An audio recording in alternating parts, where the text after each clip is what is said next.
dàbí rẹ̀ o. Alágbára, ta ló dàbí rẹ̀ o. Jésù, ta ló dàbí rẹ̀ o.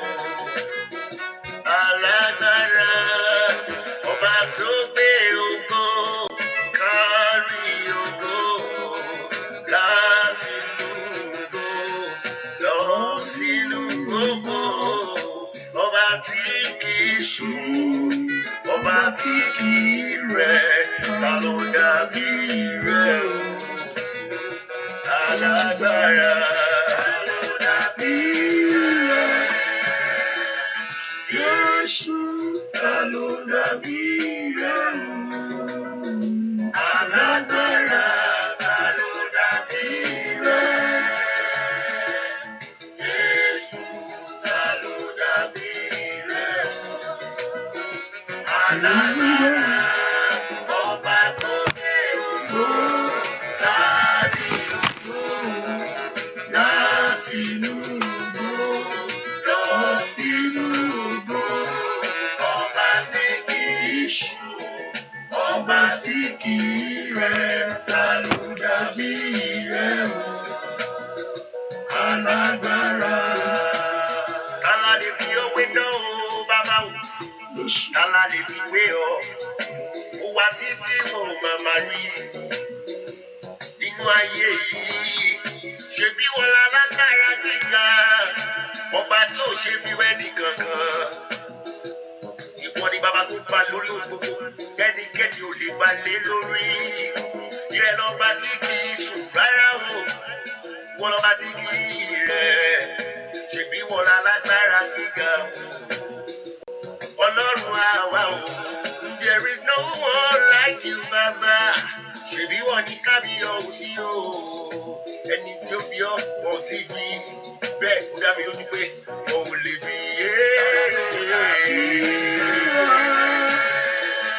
Jésù, ta ló dàbí rẹ̀ o. Alágbára, ta ló dàbí rẹ̀. Jésù, ta ló dàbí rẹ̀ o. Alágbára, ọba tó gbé ògo kárí ògo láti inú ògo lọ sínú ògo. Ọba tí kìí sùn, ọba tí kìí rẹ̀, ta ló dàbí rẹ̀ o. Alágbára. Onídàájọ́ ò wá gbọ́ mi dáadáa. Nínú ìyìn rẹ̀ gan-an ní ìṣẹ́kù kẹwàá. Lórí gbogbo ìmọ̀ ayé lórí ayé rẹ̀ kó lè mú wá sí ìmọ̀. Gbogbo ẹ̀sùn láyé kàtí ìṣẹ́kù lórí ayé rẹ̀. Why don't you praise him nínú òfin? Àwọn bá jẹ́ mi nìwọ̀n ni máa yíra mọ́lẹ̀ máa yìí nítorí pé ìdásílẹ̀ mi ni lọ. Ó sọ̀kọ́ lójú rẹ̀, mo dúpẹ́ Ọlọ́run. Tó bá jẹ́. Hallelujah. Praise the Lord. Hallelujah. Ẹ ká gbàdúrà lórúkọ Jésù. Ọba tó pọ̀ nípa ti agbára, ìwọ tún ní gbogbo ògo lọ́wọ́ láyé lọ́wọ́ báyìí o. Aṣẹ̀dá ohun gbogbo, agbára ńlá, ìmọ́lẹ̀ bí Olódùmarè tí ó fi àwọn tí ó sílẹ̀. Wọ́n lágbègà fún iṣẹ́ rẹ̀ inú ayé wa lọ́wọ́. Agbẹ́bí tó bá ṣe rẹ̀ dé, àṣìpẹ́bí tó ń bá ṣe rẹ̀ lọ. Agbẹ́fọ́ wa agbára ńlá, ètí ń bẹ ní orúkọ rẹ̀. Àdúgbò ìṣẹ́gun tá a ní orúkọ rẹ̀. Ẹni mọ Ísírẹ́lì gbọ́pẹ́. Olúwa gbà yín, wọ́n tó pọ̀ ní pátágbára, wọ́n láyìn lógo fún iṣẹ́ rẹ̀ lónìí, fún ohun tí ìwọ Jésù ṣe, fún ohun tí ìwọ Ọlọ́run yóò parí, fún ohun tí ìwọ Ọlọ́run ti dáwọ́lé pátá. Ẹni mọ Ísírẹ́lì gbọ́pẹ́. Olúwa gbà yín, gbọ́pẹ́, gbà yín. Wọ́n ní gbogbo yẹ láàárọ̀ yìí fún ohun tó ń ṣe. Wọ́n ní gbogbo yẹ láàárọ̀ yìí nínú ayé ẹni kankan. Wọ́n ní gbogbo yẹ láàárọ̀ yìí lórí iṣẹ́ ẹni kankan. Ìwọ la bá ní ṣe òde ọ̀run ńlá, ọba tó ń gbà wọ́n tiẹ̀. Ẹni mọ Ísírẹ́lì gbọ́pẹ́, ẹni mọ Ísírẹ́lì gbà yín. Agbójú wa sókè sí ìwọ Ọlọ́run. Look unto the hill. We look unto the hill of you, God. We look unto your hill for help. We look unto you for your hill for for deliverance. Father, let your power touch everyone. Let your power come. Let your power descend. pé kí agbára rẹ kó sọ̀kalẹ̀ wá, agbára Ọlọ́run ńlá èyí tí ń tú, agbára ńlá èyí tí ń já ìdè. The power of you, God, that set life free. The power of you, God, that deliver life. Olúwa rán agbára rẹ jáde láàárọ̀ yìí, rán agbára rẹ jáde. Agbára ńlá, agbára ńlá, agbára ńlá. Kàbà ìṣà kàbà lùsàtè. Agbára Jésù yìí, agbára tí ń bẹ ní orúkọ rẹ, agbára tí ń bẹ ní ọ̀rọ̀ rẹ. Olúwa rán agbára rẹ jáde. Járí ìyanu, járí ìyanu, járí ìyanu, járí ògo rẹ, járí ẹwà rẹ. Ṣí bẹ́ẹ̀ bàbá, ṣóhun ọ̀tún lónìí tí káyé mọ̀, ṣóhun alágbára ńlá. Gbogbo ọkàn pàdé, gbogbo ọkàn tó gbójú wọn sókè sí ìwọ Ọlọ́run láàárọ̀ yìí tí wọ́n gbójú wọn sókè sí ìwọ Ọlọ́run.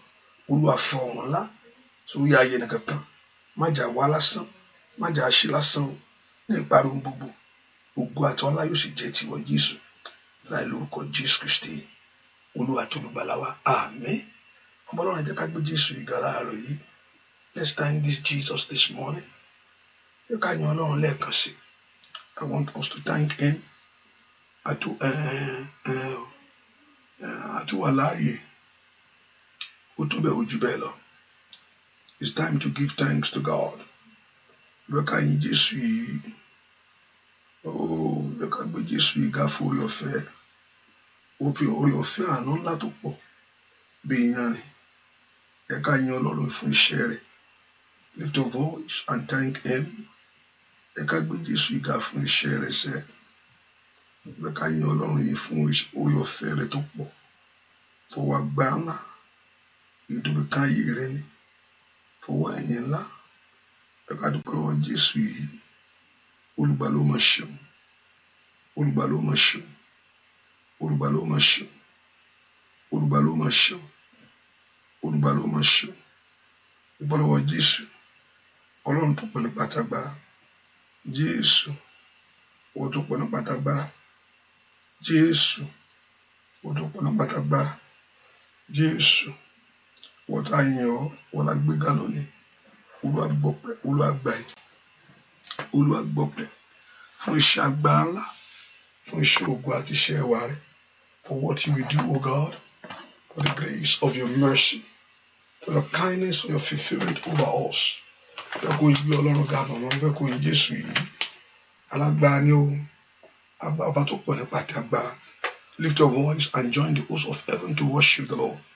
Fẹ́ kó gbóhùn rẹ sókè láàárọ̀ yìí ni. I want you to thank him from the bottom of your heart. Láti inú ọkàn rẹ mo fẹ́ kó yìn. Dúpẹ́ lọ́wọ́ Jésù yìí. Oh, Makali Bayu Satelia. Mo fẹ́ kó gbé Jésù yìí ga fún tí ó parí inú ayé rẹ, fún tí ó ṣetán inú ayé ọmọ rẹ gbogbo. Dúpẹ́ lọ́wọ́ Jésù yìí. Ọba ní ṣe bàbá mi àgbà ńlá. Somebody lift your voice and thank him. Ọlọ́run Ísírẹ́lì, ọba tó pọ̀ nípa tágbára, ọba tó ní gbogbo lódùlódù, Olódùmarè ńlá. Jésù, ọ̀rẹ́ mi, ìfẹ́ mi. Ọba tó gbà mí, ọba tó kó ọyọ lọ́wọ́ ewu gbogbo, ọba tí òjò bàjẹ́, ọba tí òjò bú, ọba tí òjò tán. Somebody lift your voice and thank him. Can we appreciate him for the goodness of God for your life? Ẹ ká yin Ọlọ́run fún orí ọ̀fẹ́ láyé. Thank him for the mercy of God. Ẹ ká dúpẹ́ fún orí ọ̀fẹ́ lẹ́ẹ̀kan sí. Ó máa gbé apá rẹ̀ sí gbé. Ọ̀pọ̀lọpọ̀ ló gbé tì. Ọ̀pọ̀lọpọ̀ ọba tí ò jẹ́ kí ọ̀fà ojú oorun bọ̀ ọ́. Ó yá dúpẹ́ lọ́wọ́ Ọlọ́run. Ọba tí ò jẹ́ káyé rí ọgbẹ́ ṣe. Wọ́n ń lépa Ọlọ́run ní òjẹ́. Wọ́n ń gbìmọ̀ Ọlọ́run ní ìdàrú. Ó yá. Fi ọpẹ́ fún Ọlọ́run yìí. Dúpẹ́ lọ́wọ́ Jésù yìí. Jésù ṣe ọba tí ń gbọ́ àdúrà. Ọba tó wà pẹ̀lú àwọn tiẹ̀. Ọba tó dùn tí àwọn tiẹ̀. Ọba tí ò jẹ́ kó dùn tí àwọn tiẹ̀. Ó yá. Dúpẹ́ lọ́wọ́ Jésù yìí. Olúwo mà ṣeun.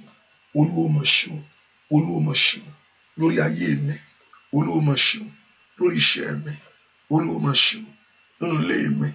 Olúwo mà ṣeun lórí ọ̀nà mi. Olúwo mà ṣeun lórí iṣẹ́ mi. Dúpẹ́ fún orí Ọlọ́run lórí ayé rẹ. Dúpẹ́ fún orí Ọlọ́run lórí ayé ọmọ rẹ. Orí Ọlọ́run lórí iṣẹ́ rẹ. Thank you for the grace of God over your life, the grace of God over your children, the grace of God over your family. Thank you for the grace of God in your life. Orí ọ̀fẹ́ Ọlọ́run fẹ́ kó dúpẹ́ fún. Dúpẹ́ fún orí Ọlọ́run tó pọ̀ bí irin. Máa ṣí kábàbàbà, máa sú tó bẹ́rù sẹ́tẹ̀, yakata yabo. Dúpẹ́ lọ́wọ́ Ọlọ́run ọba ńlá mi alágbára gíga ní orúkọ Jésù dúpẹ́ lọ́wọ́ Ọlọ́run alààyè Ọlọ́run a gbé ọ̀gá lónìí a gbé ọ̀gá lónìí fún iṣẹ́ rẹ a gbé fún orúkọ láti bẹnu orúkọ rẹ orúkọ tí ó já ìdè gbogbo èyí tí ó tú ìdè ó yá dúpẹ́ lọ́wọ́ Ọlọ́run yìí ó ṣe lórí ayé mi ó ṣe iye kàtà lábàkà paroso tó pẹ̀rẹ̀ ṣẹ̀tẹ̀ bákú tekele bókàbà dúpẹ́ lọ́wọ́ Ọlọ́run Jésù ó ṣe ó yá dúpẹ́ lọ́wọ́ Jésù ó ṣe ọba ńlá ó mà ṣe ọba ńlá mi ó mà ṣe Olódùmarè ó ṣe orí ilé mi gbogbo somebody thank him somebody lift your voice and appreciate him dúpẹ́ lọ́wọ́ Ọlọ́run yìí ọba tí ó fi ọ́ sílẹ̀ ọba tí òjò dàrú ọba tí òjò bàjẹ́ dúpẹ́ lọ́wọ́ Ọlọ́run bẹ́ẹ̀ kò gbé ọ Jésù yìí ga ló mà ṣe ó ṣe mo yàn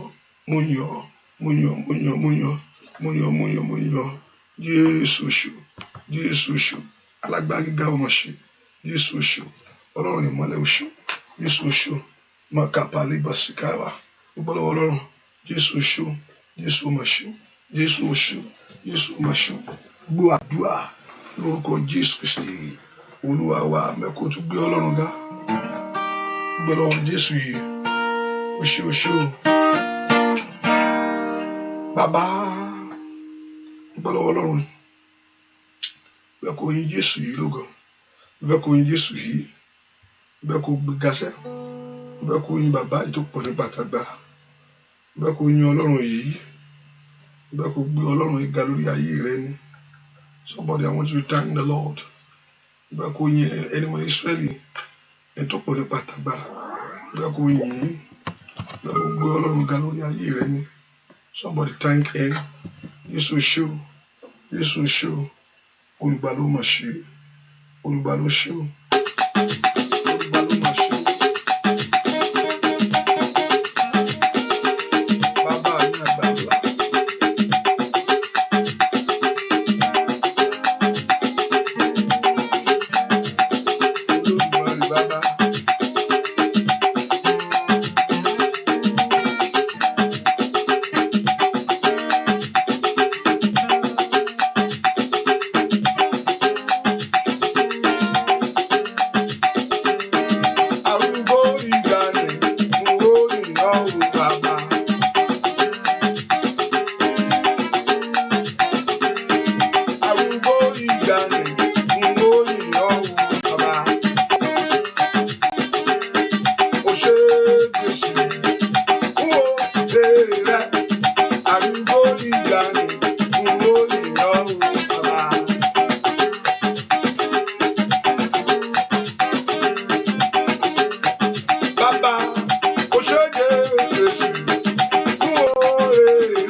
bàbá mi ńlá.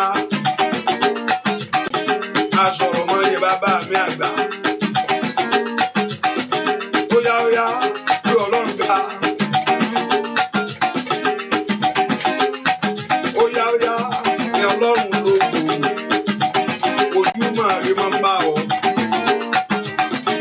Òrèrè ń bọ̀ nínú ayé rẹ̀. Óyá fọ̀ bẹ́ẹ̀ fún. Lift your voice and thank him. Baba, angels are singing. You are worthy, oh Lord. You are worthy, oh Lord. You are worthy, oh Lord. Oh, say Baba, you are worthy, oh Lord. Our calling, you are worthy, oh Lord. Oh, we there, oh, there, you are worthy, oh Lord. You are worthy, Lord. You are worthy, Lord. Baba, you are worthy, Lord. El Shaddai, you are worthy, Lord. You are worthy, Lord. You are worthy, Lord.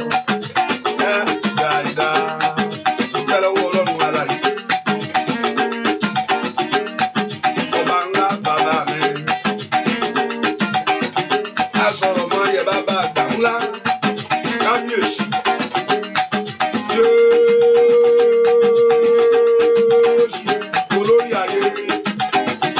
Olórí ayé bàbá mi. Kábíyèsí. Bàbá kò mọ̀ pẹ́ wá. Ọpẹ́ mi. Ọpẹ́ mi. Olúwa kò mọ̀ pẹ́ mi wá. Ọpẹ́ mi. Ọpẹ́ mi. Kò mọ̀ pẹ́ wá o, kò mọ̀ pẹ́ wá. Ọpẹ́ mi. Kábíyèsí. Ọpẹ́ mi.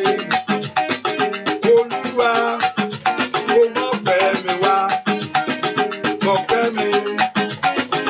Ọpẹ́ mi.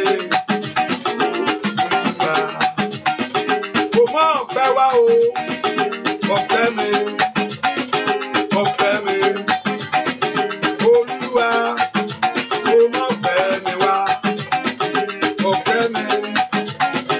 Ọpẹ́ mi. Olúwa óyá óyá mo mọ̀ pẹ́ wá. Ọpẹ́ mi. Ọpẹ́ mi. Olúwa kò mọ̀ pẹ́ mi wá. Ọpẹ́ mi. Ọpẹ́ mi. Olúwa dúpẹ́ lọ́wọ́ Ọlọ́run. Alágbára gíga ò bàbá. Asọ̀rọ̀máyẹ̀ Olódùmarè. Ọ̀pọ̀ ẹ̀kún Fáráò. Akóniyọ̀ ní gbogbo sẹ́. Adójayé ẹni bàbá mi àgbà. Asọ̀rọ̀máyẹ̀ bàbá mi ńlá. Àìkú àṣà. Ọlọ́run tí ò lè tì. Olódùmarè ìwọ mo mọ̀ pẹ́ wá fún. Olódùmarè ìwọ ni mo mú ìwà. Bàbá mo mọ̀ pẹ́ wá mo mú ìwà o. Ọpẹ́.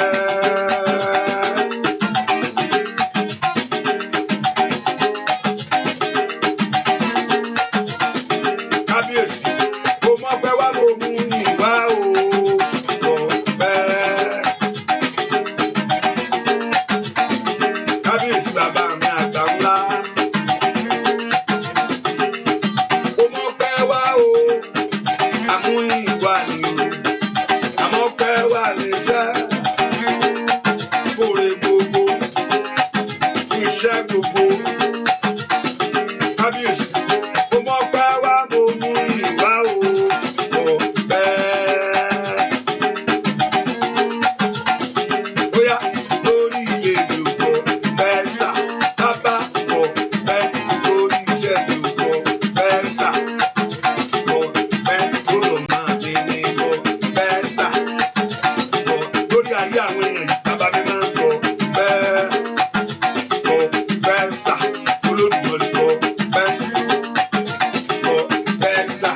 Praise the Lord. Lift your voice and just thank Him this hour. Thank Holy Spirit. Alágbára ni Baba mi, ológo jùlọ lẹ jẹ́. Alágbára ni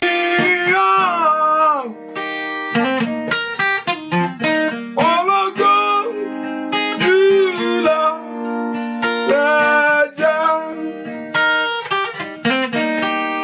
Alágbára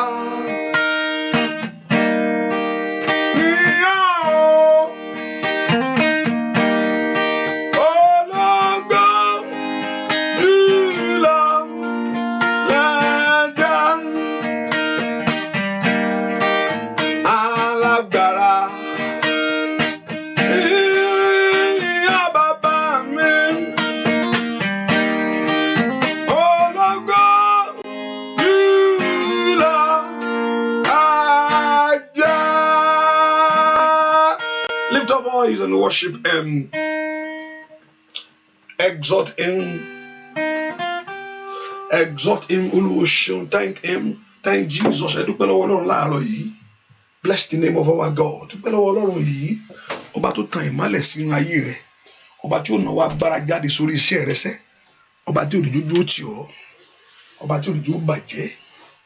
Bẹ́ẹ̀ kò yin bàbá yìí. Jésù ṣe o. Jésù ṣe o. Ìwọ alágbára ńlá o ṣe. Ìwọ Ọlọ́run ìmọ́lẹ̀ o ṣe lórí iṣẹ́ mi gbogbo. Somebody thank Him. Dúpẹ́ lọ́wọ́ Ọlọ́run yìí. I want you to appreciate Him and give that thanks to Him. I want you to honor Him right now. Mo fẹ́ kó gbé Ọlọ́run ga ni. Mo fẹ́ kó yìn. Mo fẹ́ kó yin Jésù yìí. Ọkùnrin ogun ńlá tó gbà ọ́ lọ́wọ́ ìyà. Ọba tí ò dojú ti àwọn tiẹ̀. Mo fẹ́ kó yin Jésù yìí. Jésù mi ò mọ̀ ṣe o. Jésù mi mo yìn ọ́. Jésù mi mo gbé ọ ga. Somebody appreciate Jesus right now. Somebody lift your voice and appreciate King. Dúpẹ́ lọ́wọ́ Ọlọ́run yìí. Ọba tó fohùn rere fún ọ. Ọba tí òjò bàjẹ́. Ọba tí òjò dàrú. Dúpẹ́ lọ́wọ́ Ọlọ́run yìí. Ọba tí òjò sọnù. Somebody appreciate the Lord. Gbé ohùn rẹ sókè síwájú Olúwa. Dúpẹ́ lọ́wọ́ Ọlọ́run fún oore ńlá. Thank Jesus. Ní Jésù yìí lógo. Ọlọ́run ó ṣeun. Ọlọ́run ó mọ̀ ṣe. Father, I thank you. Olúwa mo gbé ọ ga. Olúwa mo gbé ọ ga. Ológo dídán ẹlẹ́rù nìyí bàbá. Olúwa mo júbà rẹ. Olúwa mo júbà rẹ ìbàbá mi. Olúwa mo júbà rẹ. Ológo dídán ẹlẹ́rù nìyí. Olúwa mo júbà rẹ. Ológo dídán ẹlẹ́rù nìyí. Olúwa mo júbà rẹ. Ológo dídán ẹlẹ́rù nìyí bàbá. Olúwa mo júbà rẹ. Ológo dídán ẹlẹ́rù nìyí. Olúwa mo júbà rẹ. Ìbà Jésù. Ológo dídán ẹlẹ́rù nìyí. Olúwa mo júbà rẹ. Ológo dídán ẹlẹ́rù nìyí alágbára. Olúwa mo júbà rẹ. Ológo dídán o. Ológo dídán ẹlẹ́rù nìyí. Olúwa mo júbà rẹ. Mo mú ọpẹ́ mi wá o. Ológo dídán ẹlẹ́rù nìyí bàbá. Olúwa mo júbà rẹ. Ó ìbà Jésù. Olúwa mo júbà rẹ. Ìbà bá mi. Olúwa mójúbà rẹ o.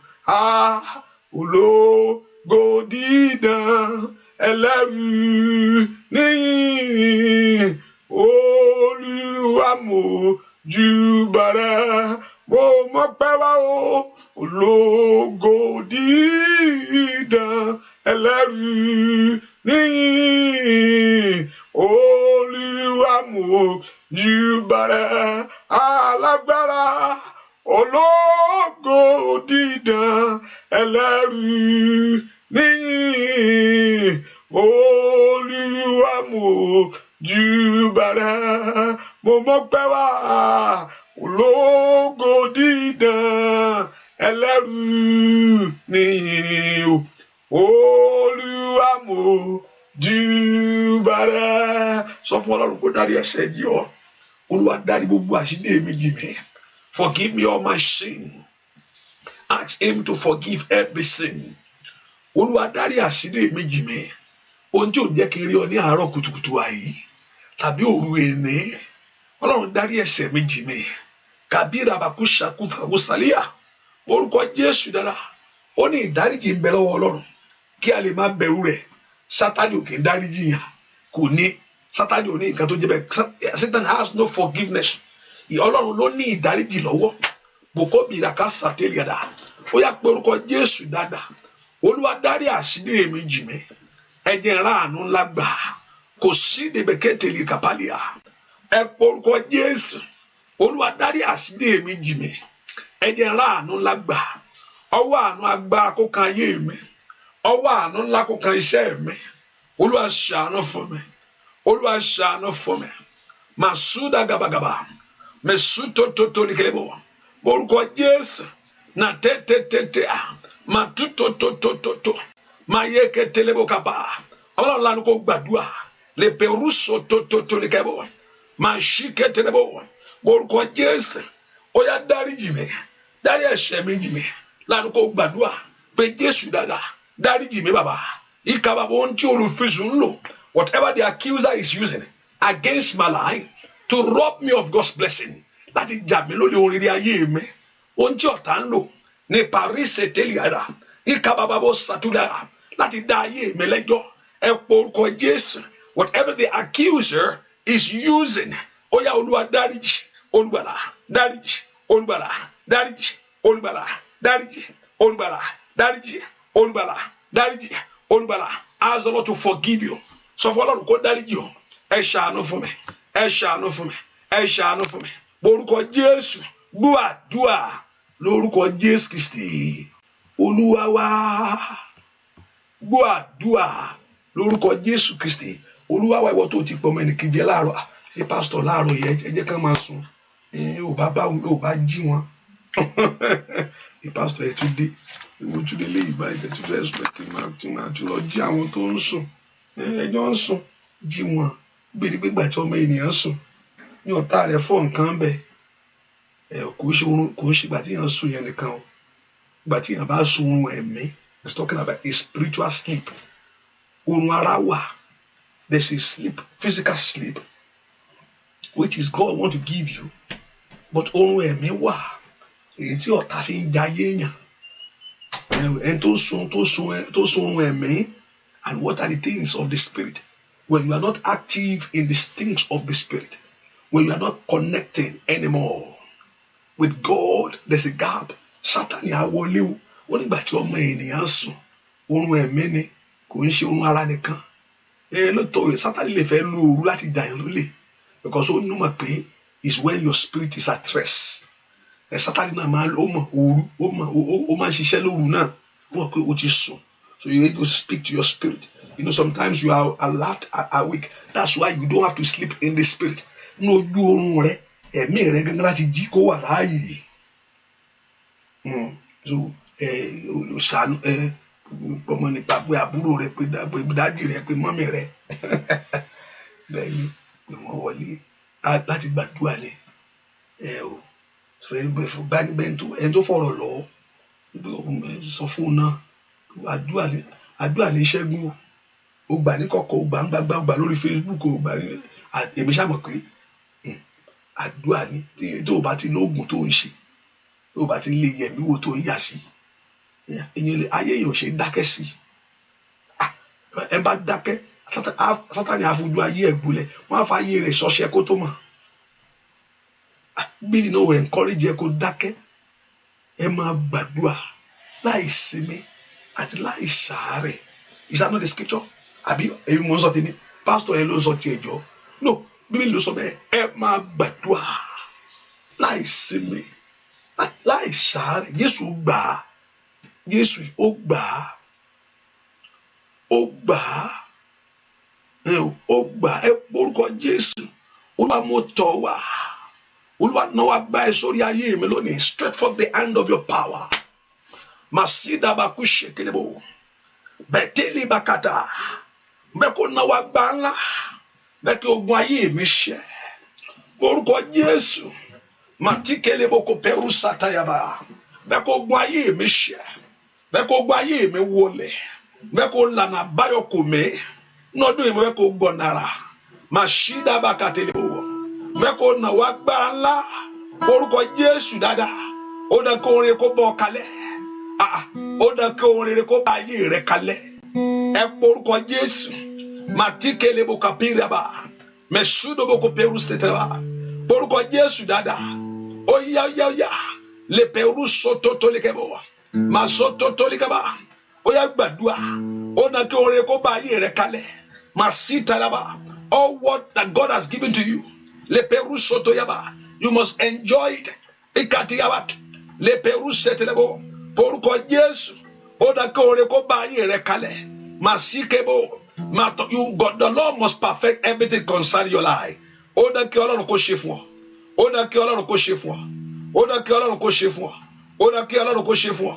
Olúwa ṣe fún mi, Olúwa ṣe fún mi, Olúwa ṣe fún mi. Àní gbàdúrà, Olúwa ṣe nínú ayé mi lónìí, porúkọ Jésù sẹ́.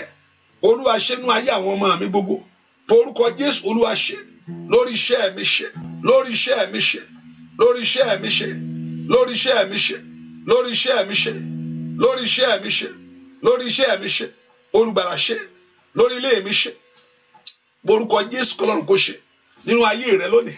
Gbọ́ àdúrà lórúkọ Jésù Kristi Olúwa wa, àmín. Gbọ́ àdúrà lórúkọ Jésù Kristi Olúwa wa, àmín. Bẹ́ẹ̀ kó porúkọ Jésù, ẹ má jẹ́ tèmi ṣòro fún mi. Ọlọ́run ti define ara rẹ̀. God have defined himself.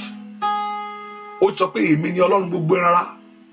Ó ní kò sóhun tó ṣòro fún òun láti ṣe. Olúwa ẹ má jẹ́ tèmi ṣòro fún mi. Ọlọ́run ti define ara rẹ̀, tí ẹ ló kù. God have defined himself. Pé òun ni ẹ ní Ọlọ́run ẹ rárá. Ìjẹ́ o kan ṣòro fún mi láti ṣe. Like he can do all things. Tí ẹni kò rí mú. Ẹ jẹ́ kémi náà rí tèmi mú láyé bàbá mi sẹ́. Ẹ jẹ́ kémi náà rí tèmi gbà láyé o. Makari parusa tẹ́lẹ̀ gàbà. Ẹ ṣàánú ayé mi, ẹ má jẹ́ n jìyà sẹ́. Ẹ ṣàánú lórí ọmọ mi, ẹ má jẹ́ n mòṣì láyé bàbá mi. Oh, Makari parusa tayaba. Bàbá, jẹ̀kánú mi kò ṣe ọ́. Wá sóhun ayọ̀ fún mi, bàbá. Jẹ̀kánú mi kò ṣe ọ́. Wá sóhun ayọ̀ fún mi, bàbá. Ọlọ́run alààyè, alágbára gíga o. Abániṣe bá mi ṣe.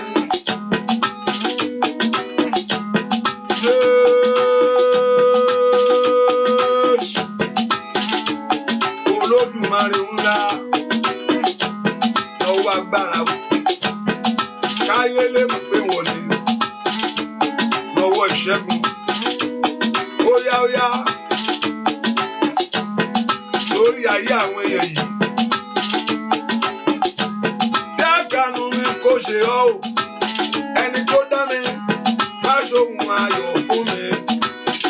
Bàbá sá, jẹ́kánú mi kò ṣe ọ́. Olúwa, wá sóhun ayọ̀ fún mi. Bàbá ó wá láàárọ̀ ó wá lọ́sàn-án. Alẹ́ ògbẹ̀yìn ó ké pe Ọlọ́run. Ó wojú Olódùmarè fún ńlá. Ọlọ́run kò ṣàánú ayé rẹ̀ ni mò ń wí o. Ayé rẹ̀ ò gbúdọ̀ jìyà. Ayé rẹ̀ ò gbúdọ̀ gbèsè. Ẹ̀gàn ayé ò gbúdọ̀ mọ́ tọmọtọmọ. Ọlọ́run kò ṣe ìyanu nínú ayé rẹ̀. Kábíyèsí ńlá. Kábíyèsí ńlá Ọlọ́run ògbé. Olódùmarè bàbá mi àgbà. Ó yá bẹ̀rẹ̀ ìyanu ayé àwọn èèyàn yìí. Lọ́wọ́ agbára wíláwo.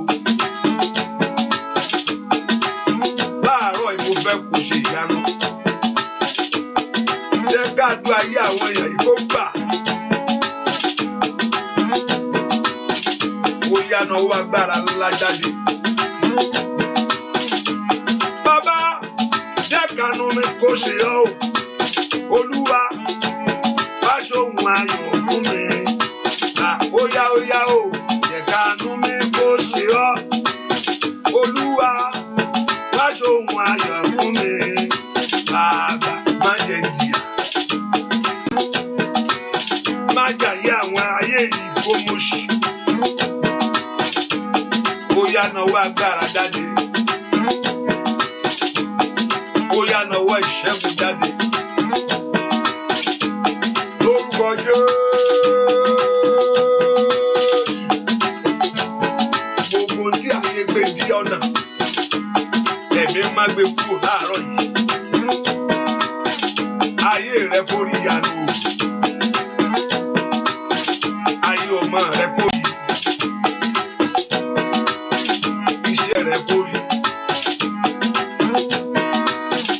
Ilé rẹ kó rí. Alágbára ńlá.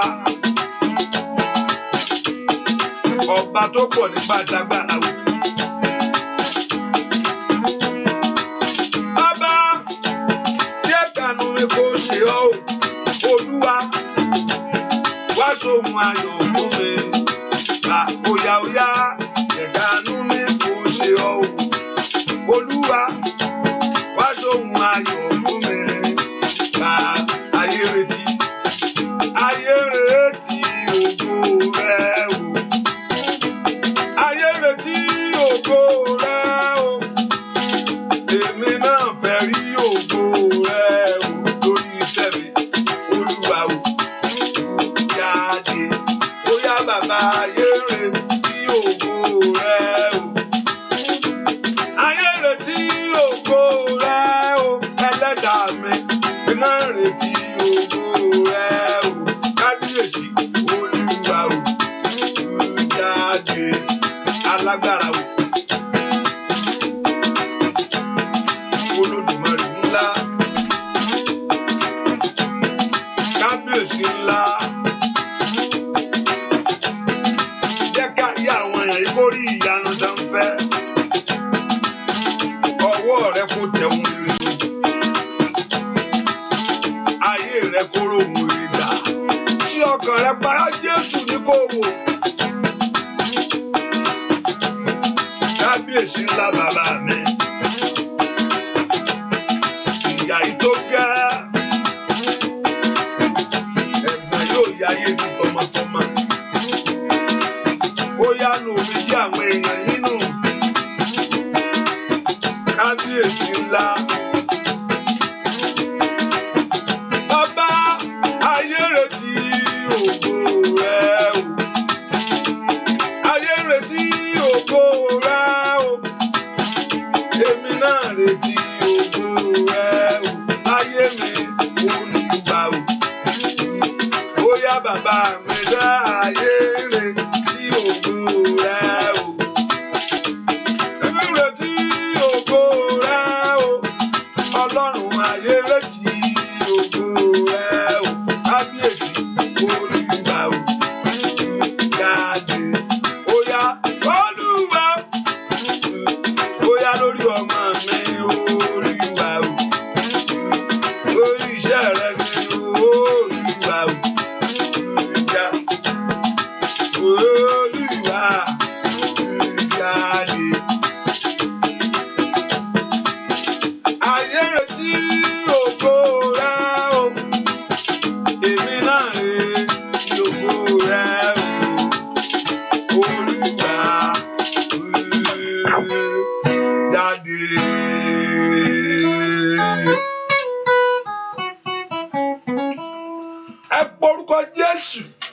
Olúwa fi àánú gba ayé mi là lónìí. Deliver my life with the hand of your mercy. Olúwa fi àánú gba iṣẹ́ mi lónìí. Deliver my life with your mercy. Ọwọ́ àánú ńlá máa fi ṣe tèmi fún mi. The hand of your mercy to deliver my life. Ẹ pe orúkọ Jésù láàárọ̀ yìí. Call the name of Jesus Christ this morning. Olúwa fi ọwọ́ àánú lóru èní. Fẹ́rin ayé mi kọjá kó dárí padà fún mi. Kàlíà bàbá sàtìlẹ́bà. The Lord God of heaven to restore the blessing for you. Olúwa dárí ayọ̀ mi padà fún mi. Olúwa mú èrè àṣeyọrí mi lé mi lọ́wọ́. Porúkọ Jésù. Olúwa lànà. Makabagabagaba. Leperuso totolikaba. Oya. Ẹ porúkọ Jésù. Ẹ lànà àbáyọ kò mí. Ní orúkọ Jésù. Ẹ dá mi lóhùn. Ẹ mú mi kó nú ìyà yìí. Ní orúkọ Jésù. Ẹ mú ayé mi kó nú ẹ̀gàn yìí. Lánàá kó gbàdúrà. Ó ná kó bọ́ tọmọtọmọ. Nínú ìyà tó wà. Ní orúkọ Jésù. Àìlọ́kọ àìníṣẹ́ ṣe. Àìráláàánú àìrólóore. Ní orúkọ Jésù. Olúwa mú mi jáde. Lọ́wọ́ ìyà ọ̀tá. Orúkọ Jésù. Lọ́wọ́ ogun adáyẹni dúró. Ẹ gbàdúrà. Kàbírù Sáìdà. Ogun abáyẹni jẹ́. Ẹ gbà mí. Ó yá tú mi sílẹ̀. Ẹ gbà mí. Ẹ tú ayé mi sílẹ̀. Gbọ́ àdúrà lórúkọ Jésù Kristi. Olúwa wá orúkọ Jésù. Ẹ kí gbogbo ipá ọ̀tá dé òfo lórí ayé mi. Ohun táyé ṣe sí mi. Ohun táyé ṣe sí ọmọ mi. Olúwa bàjẹ́. Ohun tí ayé ṣe sí mi. Ohun tí ayé ṣe sí ọmọ mi. Ohun tí ayé ṣe sí ilé mi. Ohun tí ayé ṣe sí ọ̀nà mi èyí tó lòdì sí ògo. Díkà bàbá bó soto yàrá. Èyí tó lòdì sí ìbùkún. Borúkọ Jésù ẹni tó ní mi bàjẹ́ lónìí. Borúkọ Jésù ohun tí ayé ṣe sí ọ. Èyí tó lòdì sí ògo. Ẹ porúkọ Jésù ẹni tó pọ̀ ní pàtàgbà. Olúwa bàjẹ́. Olúwa sọ di asán. Olúwa yí dànù. Olúwa yí dànù. Let the God Jehovah God destroyed. Ẹ porúkọ Jésù. Ohun tí ayé ṣe sí mi. Èyí tó lòdì sí ògo. Ohun tí ayé ṣe sí ọmọ mi. Ọlọ́run lánàá kó gbàdúrà. Kàbákàbákàbáyà. Boko pẹ̀rù sàtà. Mayékelebo. Sọ fún Jésù. Màtútọ́líkàbá. Mẹ̀sútótótólikẹ́lẹ́bọ̀. Óyá. Ẹ gbàdúrà. Lè pẹ̀rù sàtà. Sọ fún Jésù. Whatever the enemy have done in your life. Ẹ kàbẹ̀rù sẹ́tẹ̀. Ọlọ́run lánàá kó gbàdúrà. Olúwa bàjẹ́. Ohun tí ayé ṣe sí ọ̀nà mi. Ohun tí ayé ṣe sí mi. Every works of darkness in my life. Ohun tí ayé ṣe sí ayé àwọn ọmọ mi. Ní orúkọ Jésù. Olúwa bàjẹ́ láàárọ̀ yìí. Lánàá kó gbàdúrà màmá. Orúkọ Jésù. Gbogbo agbára tó fẹ́ gba àlàáfíà lọ. Gbogbo agbára tó fẹ́ gba ìbùkún lọ. Ohun tí ayé ṣe sí mi. Ohun tí ayé ṣe sí ayé mi tí òjò dìde. Ní orúkọ Jésù. Ohun tí ìmọ̀ òkùnkùn ṣe. Every principalities and power. Gbogbo ìmọ̀ta. Gbogbo ìmọ̀ òkùnkùn. Lórí mi bàjẹ́. Lórí àwọn ọmọ mi gbogbo. Ní orúkọ Jésù. Olúwa bàjẹ́. Olúwa tí ayé ṣe sínú ìran mi. Mi kó bí kú sàtà. Ohun tó forí kó. Ohun tó forí tẹ̀sí. Ó yá. Kàbírù Sáìdà. Gbàdúrà sẹ́. Olúwa bàjẹ́. Ohun tí ayé ṣe sí lórí iṣẹ́ mi. Èyí tí òjò ga. Èyí tí ó yẹ kó débi tó yẹ kó dé láyé. Gbogbo Kàbírù Sẹ́kítálíà. Gbogbo ohun tí ò jẹ́ kó fọ ohun rere. Ẹ yẹ gbàdúrà. Olúwa sọ́dà sàn. Olúwa yí dànù. Ayé mi ò gbọ́dọ̀ jìyà. Olúwa yí dànù. Destroy it, God. Ayé mi ò gbọ́dọ̀ mọ̀ṣì. Olúwa yí dànù. Ní orúkọ Jésù. Tèmi ò gbọ́dọ̀ gbé. Gbọ́ àdúrà lórúkọ Jésù Kristi. Olúwa wa Bíbélì sọ pé ó ní pé ẹ máa ra ìgbà padà. Ó ní nítorí gbogbo ní ọjọ́. Ó ní we should redeem the day because days are evil. Bí ẹ bá ṣe jí láàárọ̀ yìí. Bí ojúmọ́ ṣe fẹ́ mọ́. Àwọn ẹni bí a ti pin a ti sọ. I think Micah chapter 4 something ló sọ nípa pé they will be thinking about it. Wọ́n máa rò ó in the morning and they will manifest it. In their bed wọ́n máa rò ó. Ó ní àwọn èèyàn bí wọ́n máa rò ó. Òru ló wà yìí. Òru ló wà yìí. Kò yẹ pé wọ́n ní mo sọ fún yín ní kò yẹ pé wọ́n ní ohun tí mo rí ni kò yẹ pé ẹyẹ lálálá ni o. Pastor mistake lẹ́yẹ tẹ rí yẹn náà bóyá ẹ lajú dáadáa. Kò ń ṣèmi nìkan náà mo kúkú rí. À ń bọ̀ láti ṣòru ni. ní kíní yẹn á wọlé yẹyẹ ló bá wọlé mo ní igùdé bẹ́ẹ̀ ni mo wí kò ṣe pé rọ ojúkorojú báyìí ni lóru ó tẹ̀ra wọnúlé lọ ó wọnúlé báyìí kàkàkà kò síwọ̀ torí ó kọ́kọ́ sá lọ ó padà wá ó ṣe pé àbọ̀ ó sá má jàyé tán ọ kíní yẹn sá lọ ó kọ́ lọ kúrò bẹ́ẹ̀ ojú wíńdò yẹn ó kọ́ sá lọ ó rí pé kí ni àkókò ń lọ ó gbéra ẹ̀ wọlé lọ káláyà kò pẹ́ náà ní ìṣẹ̀lẹ̀ yẹn náà ó mọ kankan ẹ pọ orúkọ Jésù ọyá fi òru ẹ̀ níyọjú ọ̀rọ̀ mi sẹ́ gbogbo agbára tó di ìṣeré mi mú every power that hold my life down gbogbo agbára tó di ayọ̀ mi mú tí ò fẹ́ ó tàn ìlà bàbá ṣáìdà kàtàlíà pọ orúkọ Jésù lóru ẹ̀ní in tonight láàárọ̀ yìí olúwa sọ́dọ̀fọ́ kí ìrẹ́ ṣe kó mọ̀ rí ṣe tí ẹ bá ti ṣe nǹkan tó ti kọjá ọjọ́ kan ọjọ́ kejì ọjọ́ kẹta tó ń wo oṣù kìíní tó ń wo oṣù kẹta àdúrà pẹpẹ gbàdúrà kò ṣàdúrà nìkan kò bí tó kò ṣàdúrà nìkan ṣe nǹkan èmi náà gbà pé kò ṣe nǹkan tó o bá ṣe nǹkan kan gan kò tí complete. I don't believe that you just pray èmi ò gbà mí I'm not in that pé kò kọ́ máa gbàdúrà kó máa ẹgbẹ́ rẹ máa lọ bí iṣẹ́ kó máa ṣe nǹkan kó máa ṣe kó máa tọpá àdúrà ló ń gbà mọ́ tan ara rẹ wọ́n ń tan ni o tó o túra rẹ ṣe kó o kọ àtíkì rẹ kójú rẹ gúnrégé kan káyé rí ọ pé nǹkan ni ọ ta ló fẹ́ pè ọ níbo ló ti ń bọ̀ kó ọ náà kó look good bẹ́ẹ̀ ni kó náà ṣe dáadáa wípé pé kó san gèlè mórí kó san mọ́rí pápá kan tẹ̀ wá pẹ́ ta lélẹ̀ mọ́mí àbí àǹtí hallelujah pé kó look good kó náà wọ́n tó ń wọ́kọ̀ tó ń já gèlè mórí níbo ló ti fẹ́ rí olúwa ni mi ń sìn òsì nǹkan tó kan náà pẹ̀lú gbogbo nǹkan tó wọ sára tó o bá ti fi ṣègbéraga olóyẹrin ológbogbo yẹn kò sí nǹkan tó kan náà pẹ̀lú gbogbo yẹn that's a man religion olóyẹrin olókìkí lọ kí ló kọ́ lọ́n pò lóyẹ kí ló dí ọlọ́run lọ sọ ọlọ́run bẹ̀rẹ̀ yẹrí etí ẹ̀ àní kó arákùnrin kan arábìnrin kan ń wáyàwó ń wọkọ ẹ má jẹ́ kí n tún lọ bò mí o lọ bá pásítọ̀ ọkọ mi fẹ́ kí n máa lú gùdù ọ̀dẹ̀ kí n ló gbogbo kàdé sọ pé ká níbo ìjọ wá kí n ló gbogbo ilé ọkọ pásítọ̀ ẹni pé ẹ̀lú o ṣé o ti ní ọkọ mi bò mí àmì ní sá ṣó ní kò deny Jésù ló ti ó kàn ní pé I just want it to be looking good for me máa dán fún mi máa dán ó ní kó máa dán fún òun ìgbà tó o bá ti lọkọ mi ò dán fún ọkọ rẹ hallelujah kò ní kó deny Jésù nǹkan tó lè compromise ò ní Jésù pé oníkó àní ògbúdọ̀ bó Jésù yẹn kò sẹ́ni tó lè gbà yẹn lọ́wọ́ ẹ̀ tí o bá ti rí bẹ́ẹ̀ yẹn ìwọ náà gbàdúrà kó gbégbèsè ni kó ń gbàdúrà orúkọ Jésù àwẹ̀ mi ń gbà gbogbo ẹnu tó papò ó ti o kò rí bẹ́ẹ̀ ẹ porúkọ Jésù lóru èní Olúwa rìn kọjá kàbírà ṣáìdà kàbírà sàtàlíà ó yá gbárí ayé mi padà gbogbo agbá tó gbẹ́sẹ̀ lé ìṣeré mi gbogbo agbá tó fẹ́ kí ìrìn àjò yìí kó múre fún mi gbogbo agbára tí ò fẹ́ kí ìrìn àjò gbè mí arógbogbogo jẹ́ arógbogbogo bínú ó yá porúkọ Jésù Olúwa sọmọwọ́dà sọ lórí ayé mi lónìí wọ́n agbára tó náwó sí ayé àwọn ọmọ mi gbogbo agbára tí ò fẹ́ kí n ṣe rẹ̀ ó yá níbo ló wà porúkọ Jésù Olúwa sọ́dà sàn Olúwa sọ́dì àsàn Olúwa sọmọtàdà sàn lórí ayé mi lónìí ẹ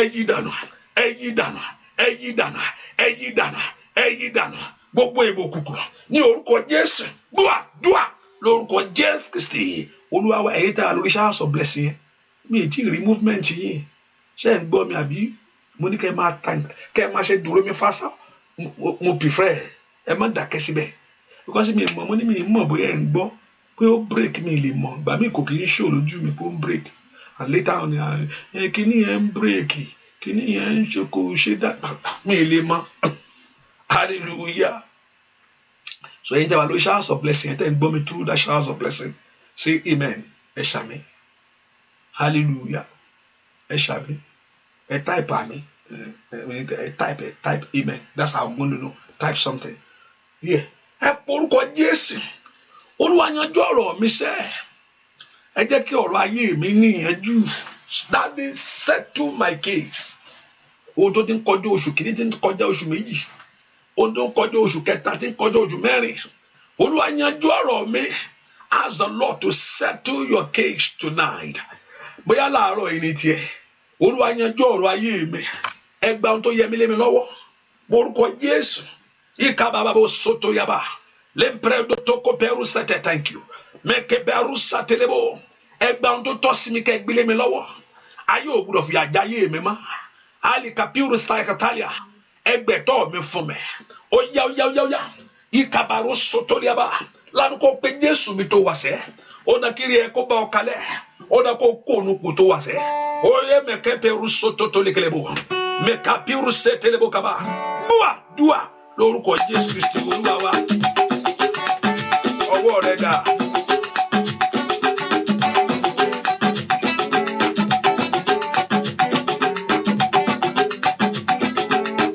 Bàbá oya ó ti tó kẹrù Jésù. Ó ti tó kẹrù Jésù. Jẹ́ kí o mú èṣù ayé mi kú parẹ́. Ó ti tó kẹrù Jésù. Oya. Ó ti tó kẹrù Jésù. Ó ti tó kẹrù Jésù. Jẹ́ kí o mú èṣù ayé mi kó parẹ́. Ó ti tó kẹrù Jésù. Mo jìyà tó Olódùmarè. Mo wọ́mọ tó Olódùmarè. Ayé mi ò gbọdọ̀ òṣì mọ́ lórí ọmọ. Ayé mi ò gbọdọ̀ jìyà mọ́ lórí iṣẹ́ mi. Alágbára ayé àwọn ènìyàn mi lọ́wọ́. Ó yá bẹ̀rẹ̀ ìyanu rẹ lórí ìwọ́sẹ́. Ọ̀nà ayọ̀ tó làṣẹ. Bàbá ó ti tó kẹrù Jésù.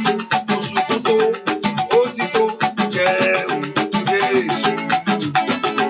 Jẹ́ kí o mú èṣù yáyé mi kó parẹ́. Ó ti tó kẹrù Jésù. Ó yá gbàdúrà. Ó ti tó kẹrù Jésù. Lánàá kó sọ fún mi. Ó ti tó kẹrù Jésù. Jẹ́ kí o mú èṣù ayé mi kó parẹ́. Ó ti tó kẹrù Jésù. Ó tó gẹ́ ẹnu rẹ̀ ló fi wí. Ó tó gẹ́ Ọlọ́run ló bá sọ̀rọ̀. Lórí ọmọ rẹ̀ ni, lórí ọkọ rẹ̀ ni, lórí iṣẹ́ rẹ̀ ni. Bàbá ó yá bẹ̀rẹ̀. Ó yá.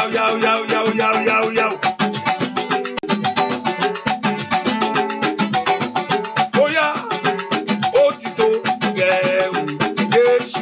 Alágbára, ó ti tó kẹrù Jésù. Jẹ́ kí o mú èṣù ayé mi kó parẹ́. Ó ti tó kẹrù Jésù. Oya, ó ti tó kẹrù Jésù. Ó ti tó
bàbá Jésù olóore ọ̀fẹ́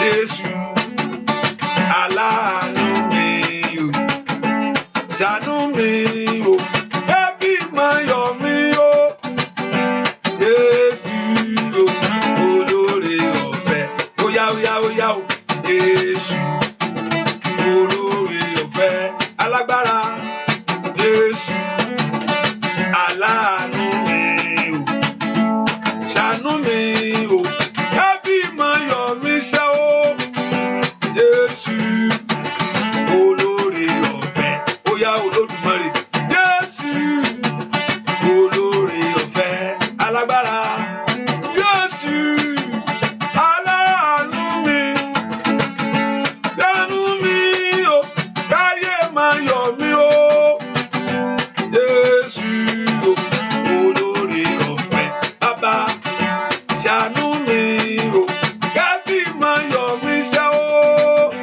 Jésù olóore ọ̀fẹ́. Ẹ porúkọ Jésù. Mo lè sọ fún wa láàkọ́kọ́ pé mo ní Ọlọ́run ti define himself. Ó ti ní pé Ọlọ́run ẹ̀rọ lòun tó ń jẹ́. Ó ní kò sóhun tó ṣòro fún òun. Ìjì òun parọ́ ni kò parọ́. Because ibi tí wọ́n sọ pé o kò ṣe fún ẹ yẹn lẹ́lòmíà sọ pé ó ṣe fún òun o ibi tó wá burú sínú òun. Ọlọ́run ò dá mi lóhùn. Ọlọ́run ò fún mi nǹkan tí mò ń wá. Ẹnìkan tún ṣe mú kẹ̀kẹ́ àjò lọ sí ṣọ́ọ̀ṣì àjò síwájú àwọn ẹ bá ń ká hallelujah Ọlọ́run dá mi lóhùn o Ọlọ́run tún fún mi lọ́mọ mi o wọ́n sì ń wá Ọlọ́run tún fún mi lọ́kọ o Ọlọ́run tún fún mi ní ìwé ìgbélú o wàá rí tẹ́lẹ̀ mi ò ibi tó sọ pé ó ń sọ ẹ Ọlọ́run ò ń ṣe kankan Ọlọ́run yìí ò ṣe kankan wàá rí ibi tẹ́lẹ̀ mi ò ti jáde pé ẹ bá ń ká hallelujah o ẹ bá ń ká hallelujah o somebody will just begin to lift out their voice and thank thank wá kù sí ṣé kò tó sọ pé àbáwọn tèmi ṣe wájú ẹni tí yẹn sọ pé àbáwọn tèmi ṣe wájú báyìí gbà tó bẹ́ẹ̀ bó ṣe rí nù Ọlọ́run ti define himself ó ti fi ara rẹ̀ pé èmi ni Ọlọ́run ẹran ara I'm God of all flesh nothing is too hard for me to do kò sóhun tó ṣòro fún mi láti ṣe ibi tí wọ́n pọ̀ o mi ti ẹ̀ gbàdúrà sí mọ́ mi lọ ṣọ́ọ̀ṣì mọ́ mi ṣe kíní kan kí ló dé tẹ́ ẹ lọ mi lọ́mọ́ ni mi lọ́mọ́ kí ló dé mò ń gbàdúrà látijọ́ yìí kò sí kankan wọ́n ń tàn wá ní wọ́n ń jẹ́ kíní kan ní wọ́n ń fọ́ntẹ́ẹ̀nì rẹ ní lẹ́lùmí àjáde ẹ bá ń ká aleluya ẹ bá ń ká aleluya kí ló ṣẹlẹ̀ aleluya yín pọ̀ Olúwa dá mi lóhùn ní tàṣọpọ̀ dá yín lóhùn Olúwa ọ̀run dá mi lóhùn ní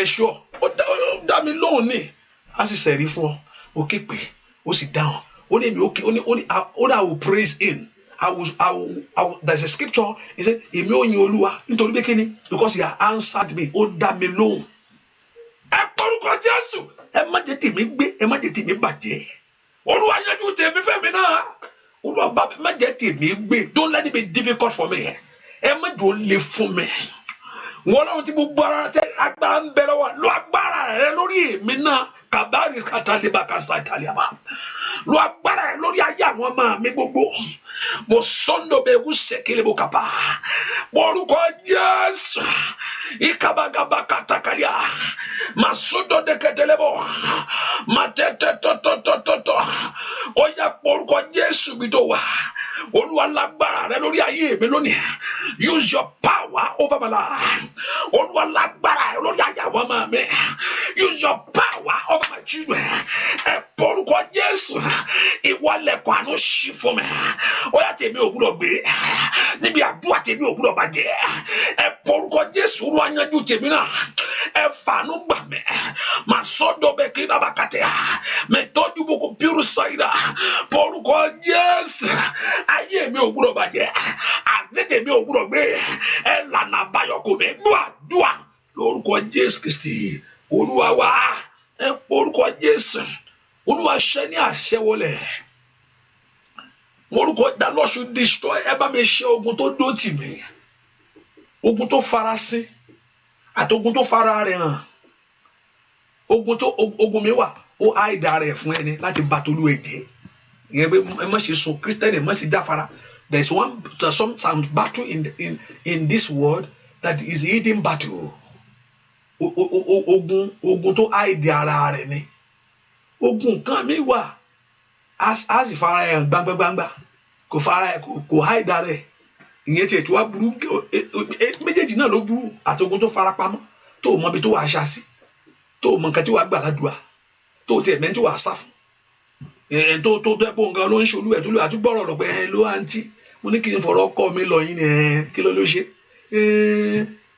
iṣẹ́ rẹ̀ mi gbọ́dọ̀ I'm hearing you àti wàá bí tó tún máa tó dági mólú ẹ̀ ogun tó fara pamọ́ ogun tó fara sí ogun tó wá fojú ara rẹ̀ hàn pé gbọ́ dáadáa tó o bá gbọ́ pa òun tan ara rẹ̀ ni èmi mo wà ń bẹ̀ o ò tí ì gbọ́ rí àwọn ogun gbangba pé èmi mo ń ṣe ẹ́ kò sí nǹkan tó máa ṣe àwọn nǹkan tó wà bẹ́ẹ̀ o mẹ́ni tó ń ṣe ọ́ o sọ̀kọ̀ lójú ni wà á sì máa rí iṣẹ́ wọn wà á máa dá wọn fa yé olú ẹ̀ lú bẹ̀m̀bẹ̀ ẹ pọ̀ orúkọ Jésù àtogun tó fara sí àtogun tó fara rẹ̀ hàn Olúwa pàdé rẹ̀ mọ́ mẹ̀tíríà bá kó sáyidà kàtàyà ẹbí hidden battle ogun gbangba ogun tó fara sínú ayé mi ogun tó fara rẹ̀ hàn ní peru sẹ́kẹ̀lẹ̀ bó kaba ọ̀pọ̀lọpọ̀ tí mo tó ń bọ̀ tó bá ṣe nǹkan ní kabiru stritalia kò ní kò háì ó mà pé nǹkan bí tó máa já sí rèé torí ogun tí ń bẹnu ayé ẹni ni ẹ pọ orúkọ Jésù ogun tó fara sí o àti ogun tó fara rẹ̀ hàn ẹ má gbẹmí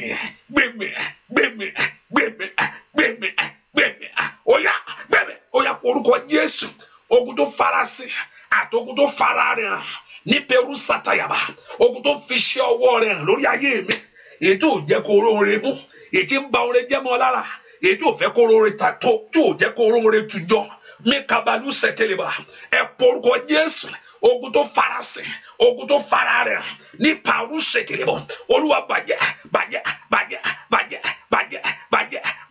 Olùgbàlà bàjẹ́ Olùgbàlà bàjẹ́ Olùgbàlà bàjẹ́ Olùgbàlà bàjẹ́ Olùgbàlà bàjẹ́ Olùgbàlà bàjẹ́ Olùgbàlà bàjẹ́ Olùgbàlà noyé mi bàjẹ́ noyé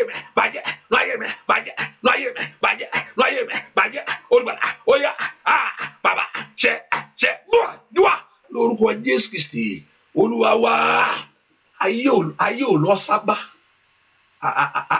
Bíbélì sọ kíní kan only no kingdom that divided against itself that will stand. Thank you, God bless you. Thank you for that. God bless you. Bíbélì pé only there's no kingdom that divided against itself. Know that, put that in your mind. Kò sí ìjọba tó máa bára wọn jà tó máa dúró. Tí n bá ń lo oògùn, tí n bá ń lo gbẹ̀túgbẹ̀tú, Olúwa lè fún èèyàn lè rí rìlífù. Ọ̀tá náà fẹ́ jẹ́ kó fílẹ̀ jẹ́ kó bá ti bá yín sọ ẹ jẹ́ kó gba relief díẹ̀ ẹ jẹ́ kó gun yẹn lọ ẹ fún relief ẹ má nà lálẹ́ yẹn mọ́ ẹgbà méjì náà fún ẹ kọ́ra fún lẹ́yìn ọkàn ẹ̀ ó dàbí kí ni ẹ ti ń lọ ẹni tó ló gbẹ̀túgbẹ̀tú ni ó ogun yẹn ó lọ túra rẹ̀ mú ni because Bíbélì ló sọ Jésù ló sọ bẹ́ẹ̀ ó ní no kingdom kò sí kingdom tó máa bára wọn jà tó máa tí ọmọ Ọlọ́run náà it also apply to the kingdom of God. Kí pastor àti pastor bá ń jà tàbí ìránṣẹ́ Ọlọ́run ó ń bú ìránṣẹ́ kejì Ọlọ́run kejì tó ń fojú tó ń sọ̀rọ̀ ìránṣẹ́ Ọlọ́run kejì tẹ́gbẹ́ àwọn ilé ṣọ́ọ̀ṣì burúkú ni wọ́n àwọn pastor yẹn ò gbádùn àwọn pastor rádaràdá làwọn yẹn and you are the same kingdom you are destroying the kingdom. Ọ̀pọ̀lọpọ̀ àròpọ̀ ń sọ nǹkan mi bò ń ba kingdom Ọlọ́run jẹ́ ni ó sọ̀rọ̀ ó ṣe pé pastor yẹn pé ẹ wá ẹ jẹ́ ká sọ̀rọ̀ kí ló ń ṣẹlẹ̀ tí ò bá wá gbọ́ àwọn èèyàn sí follow the principle that Jesus told us to follow. Come and you begin to lash. Ó ń bá kingdom Ọlọ́run jẹ́ ni. Hallelujah. I'm not saying that you should not say the truth. Ẹ sòótọ́. Ibi ẹ sòótọ́ mi ní kẹ́ ẹ má sòótọ́ ẹ má sàfó òótọ́ lóòótọ́ ń jẹ́ irọ́ ni irọ́ ń jẹ́ ntí yẹn bá ṣe ẹ sọ mi ní kí n má sọ. But it be just for you to be on top and you are putting somebody down. Kingdom Ọlọ́run jẹ́ ni is the same kingdom and Bible told us it will not stand. No kingdom that divided against himself. Apply to the God's kingdom apply to every kingdom in life. Èṣù kò lè bá èṣù ara rẹ̀ jà, wọ́n tàn ọ́ ni. Relief ló fún ọ, ó lọ túra rẹ̀ mú ni. Kò sí mọ́bi tó ń gbórí rẹ̀ sí. Ẹlòmíì ò tiẹ̀ kí àwọn ní gbẹ̀tùgbẹ̀tù ní pásítọ̀ yìí lò. A ní ẹjọ́ ẹ jẹ́ kó lò fún mi òun ò kí à, ẹ jẹ́ kó gun ayé oṣù àtìṣẹ́. Gbẹ̀tùgbẹ̀tù ló ń lò, òun àná òun ò kí à. Relief náà fún ọ. Relief ni kò ogun yẹn ò lọ túra rẹ̀ mú ni. Tó bá máa yọjú finito ló ń pè. Tó ogun yẹn bá padà wá finito ní jẹ́ bẹ́ẹ̀. Parí tán ló ń bọ̀ wá múra tó bá padà bọ̀ ó ń bọ̀ pẹ̀lú ìjà tó lágbára. Kíní ẹ̀dẹ̀ tí wá lọ díẹ̀ o nígbà yẹn ó ní pé kíní ẹ̀dẹ̀ tí ó dẹ̀ ti ń ṣe dáadáa o kíní ẹ̀ wá padà wá ó padà wá ni. Ṣùgbọ́n ogun tí Ọlọ́run bá ṣẹ́ tí ogun tí Ọlọ́run tẹrí rẹ̀ bá fún ara rẹ̀ kò lè gbérí mọ́ láéláé. Tẹ́pẹ́ Ọlọ́run ló tẹrí ogun yẹn ò lè tọ́lọ́run bá yẹn ẹnu ìyà ó bọ́ tó pátá tí ò ń ṣèyàn ló yọ èèyàn lè dá ọ padà bẹ́ẹ̀. Tọ́lọ́run bá yọ ọ́nú ìyà kò sí ó bọ́ ni ó sọ fún Fáráò ó ní Fáráò tẹ́rí lónìí ẹ̀ ní rí mọ́. Ogun tí Ọlọ́run bá ṣẹ́ àṣẹ wọlé ní ó ti tó gé Ọlọ́run alààyè. Ẹgbọ̀n yàrá mi ai wọn ká ní pé orí ṣáìdá ẹgbọ́n ohun ẹkún èmi náà ẹ má jòjó tì mí ẹ jẹ́ bí àdúrà san mí ẹ jẹ́ bí àdúrà gbè mí. Àràárọ̀ ó ti wà mẹ́ alẹ́ ó ti wà mẹ́ wà tún ṣí ayé ẹ̀ ó ti lédi ẹ̀ ti tún wà mẹ́ yẹn o wọ́n níṣẹ́ níbo wọ́n níṣẹ́ ó ti tún wà níbi àdúrà yẹn òrìṣẹ́ ó ti ṣí àkíní yẹn wà wá di pé lédi ẹ̀ ó tún dàrọ̀ ó tún ṣí ó ti tún wà mẹ́ ẹ má jẹ́ kúkú ṣí àmọ́ ṣí ẹ bá jẹ́ kí pásítọ̀ ẹ má jẹ́ kúkú máa ṣí àkíní mọ́ tẹ́ pé ẹ sọ pé wọ́n máa ń mọ̀ pé mo wà ń bẹ̀ àwọn náà tó mọ̀ pé bí àdúrà gbé ọ̀kẹ́yìn náà ni ẹ po orúkọ Jésù ó yẹ jẹ́ kó ogun yìí wọlé ẹ bá ń bógun ayé mi wí màkàbírù sọ́tò tó ní gàba ẹ bá ogun yìí wí fún mi ẹ po orúkọ Jésù Father rebuke this battle ẹ bá ogun ìwúnú ayé ọmọ mi kò sí ntọ́lọ́run ò lè ṣe máa sí kẹtẹlẹ́bọ̀ ó yá kò ṣòro rárá kò ṣòro kò ṣòro rárá kò ṣòro kò ṣòro fẹ́lẹ́ dà mí láti sọ̀rọ̀ mi dayọ̀ kò ṣòro kò ṣòro kò ṣòro ó yá ó yá ó yá kò ṣòro rárá kò ṣòro kò ṣòro rárá kò ṣòro kò ṣòro fẹ́lẹ́ dà mí láti sọ̀rọ̀ mi dayọ̀ kò ṣòro kò ṣòro kò ṣòro ó yá ó yá ó yá kò ṣòro rárá kò ṣòro ó yá bàbá mi kò ṣòro rárá kò ṣòro kò ṣòro fẹ́lẹ́ dà mí láti sọ̀rọ̀ mi dayọ̀ kò ṣòro kò ṣòro kò ṣòro Ọlọ́run ṣe o kò ṣòro kò ṣòro kò ṣòro abániṣẹ́ kò ṣòro kò ṣòro kò ṣòro ó yá kò ṣòro kò ṣòro kò ṣòro Ọlọ́run mi kò ṣòro kò ṣòro kò ṣòro ó yá kò ṣòro kò ṣòro kò ṣòro ó yá bàbá mi kò ṣòro kò ṣòro kò ṣòro ó yá gbàdúrà kò ṣòro kò ṣòro kò ṣòro mo bá yẹ kò ṣòro kò ṣòro kò ṣòro mo bá débi ńlá kò ṣòro ó yá gbàdúrà bàbá mi ó kò ṣòro láti sọ̀rọ̀ wá dayọ̀ kò ṣòro kò ṣòro kò ṣòro kò ṣòro fún wa kò ṣòro kò ṣòro kò ṣòro sọ fún Jésù kò ṣòro kò ṣòro kò ṣòro láti sọ̀rọ̀ mi kò ṣòro kò ṣòro ó yá sọ fún kò ṣòro kò ṣòro kò ṣòro Jésù kò ṣòro kò ṣòro kò ṣòro Ọlọ́run mi kò ṣòro kò ṣòro ó yá gbàdúrà kò ṣòro kò ṣòro kò ṣòro Ẹlẹ́dàá mi ó kò ṣòro kò ṣòro ó yá sọ fún bàbá.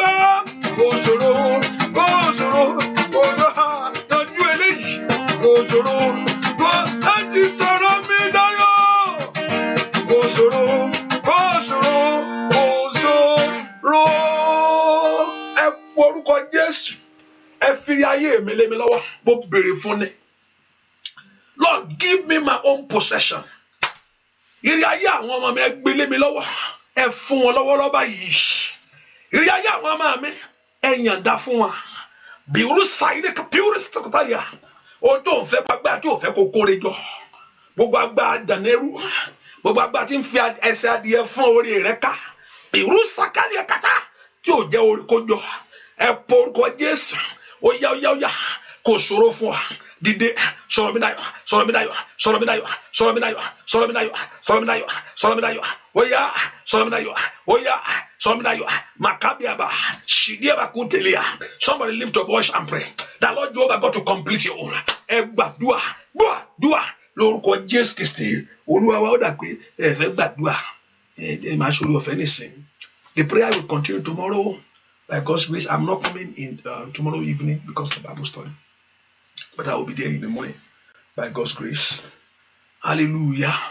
And also this Friday, there should be the last Friday of the month, I think. So we have a night of power from 11. Let me put it 11. 11 because let's put it 11. Night of power, and also I want you to be there. And also our fasting and prayer begin on Monday. Like by alone, you know. So as we go on this journey, àdúrà ó pọ̀ jù. Ó ti pọ̀ jù, ṣáà ń gbàdúrà. Kò sí nǹkan tó ń pọ̀ jù. Àdúrà ó pọ̀ jù. Èmi náà kò pọ̀ jù. Èmi náà fẹ́ ṣe rere. Tádé ò fẹ́ ṣe rere. Tọrọ kọ́bọ̀. No. Èmi náà fẹ́ dẹni. Kò sẹ́ni tó fẹ́ dẹni. Mo fẹ́ ká kò ń ṣe mí nìkan. It's not about you. Ọmọ rẹ ń kọ́. It's not about you. Tí wàá gbà kí gbogbo nǹkan tí mo ní ó tẹ́ mi lọ́rùn, pastor. I'm okay. Iṣẹ́ mi dáa. Kí ló ń ṣẹlẹ̀? Ọmọ rẹ ń kọ́. Ọmọ rẹ ń kọ́. Kó kí n kọ́ mọ́ ṣe níwájú Olúwa ẹni. Ẹgbẹ́ mọ́mì. Ọmọ máa ṣe mọ́mì gbogbo ń gbà. Ọlọ́run gbà. It's not about you. Kò ń ṣe bàbá. It's not about you. It's about your generations. Kò fàdúrà agbára rẹ lẹ̀ kò ṣe gbà tí nǹkan wọlé tán kò ṣe máa sá orúkọ Jésù ọmọ yẹn mọ́jọ́ dì yẹn. Kò wá ó bẹ́tà kí ẹ wà in self defence. Rárá kí ogun wọlé tán kò wá bá wo bó ṣe lè jáde kò kí ń lọ bọ̀rọ̀ jáde kọ́mà kò ń jáde o kì í jáde bẹ́ẹ̀ adití ẹ̀mí ni mọ́jọ́ wọlé ni. Ó lọ sọ pé ẹ gbé gbogbo àhámọ́ Ọlọ́run wọ̀. I told you. We have a lot to pray for. Ayé rẹ̀ ń dùn lẹ́nìí, you still have a lot to pray for. Ọmọ rẹ̀ ń ṣeré, you still have a lot to pray for. Sátánì tó yẹ kó lè wọlé lọ́jọ́ kan ló wọnú ayé Jóòbù, ó bà gbogbo rẹ̀ jẹ́ ni. Kò ní wọlé bọ̀. Jóòbù sì kò dó tẹ́tẹ́rẹ́ náà, òun náà ń rúbọ. Fáwọn ẹ̀ bá ṣẹ̀, òun náà ò dùn ṣùgbọ́n ẹ̀rù ó wá ní ẹ̀rù lára. Sátánì rí ẹ̀rù yẹn, ibẹ̀ ló gbà wọlé. Only what I feared of at the end, ohun tó bẹ̀rù ó balẹ̀. Ó ń bẹ̀rù bá ajá. Sátánì ò ní bá yé àwọn ọmọ ẹ̀ jẹ́. Ó sì pàpà bá yé wọn jẹ́. Lójú wọn, ṣùgbọ́n Ọlọ́run torí pé ó dákẹ́, ó gba Ọlọ́run mọ́, ó borí ogun yẹn o. Ọlọ́run ti dá padà fún. Ẹ pọ orúkọ Jésù. Ọlọ́run ṣe tèmi fún mi sẹ́. Gbogbo ohun tó ń bà mí láyọ̀ jẹ́. Gbogbo tí mo rí tó ń mi sọkún. Ẹnìkan gbàdúrà. Ayọ̀ ẹ fẹ́ dé lọ́wọ́lọ́wọ́ báyìí. Gbogbo tó ń bà mí náà kàn jẹ́.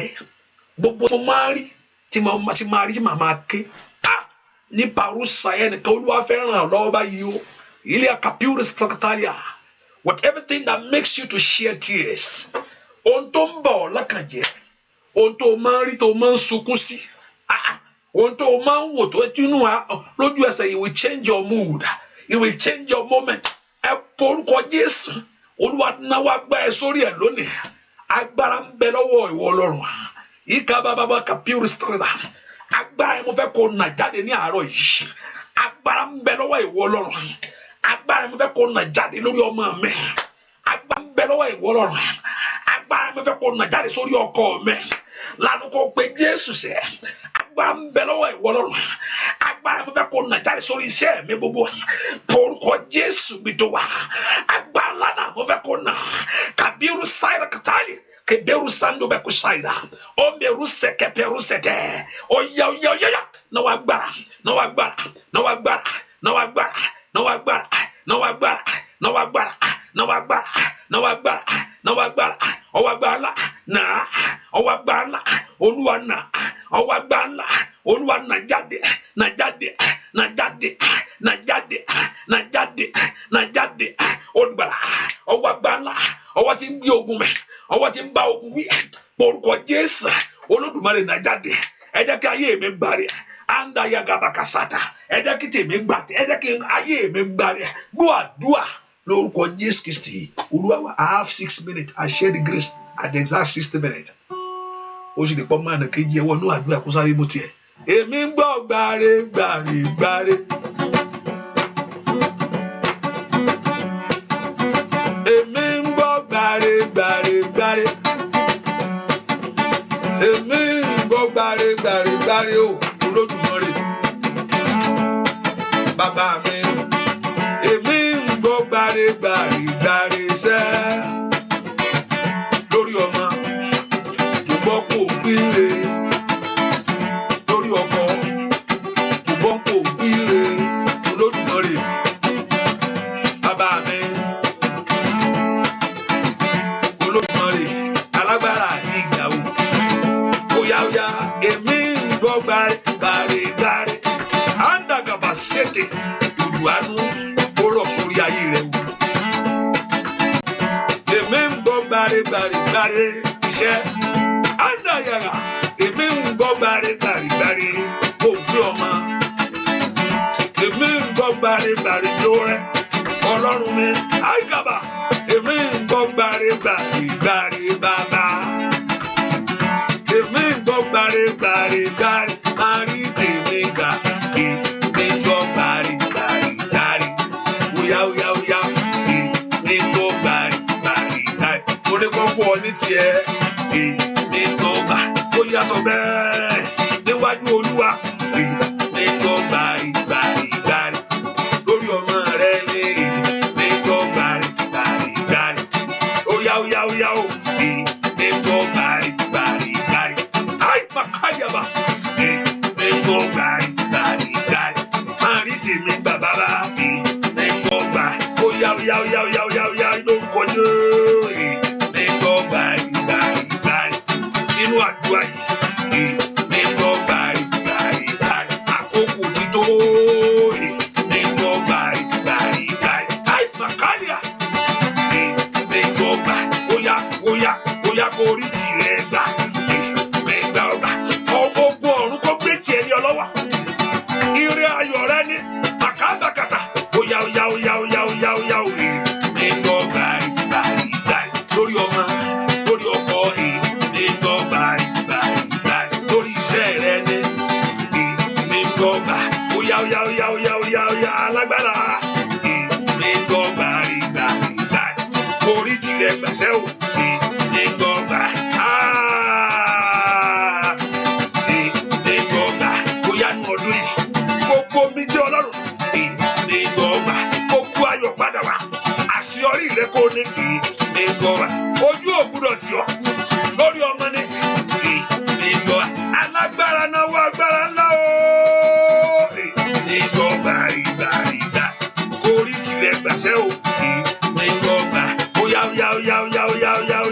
Ọlọ́run èmi ń gbọ́ gbà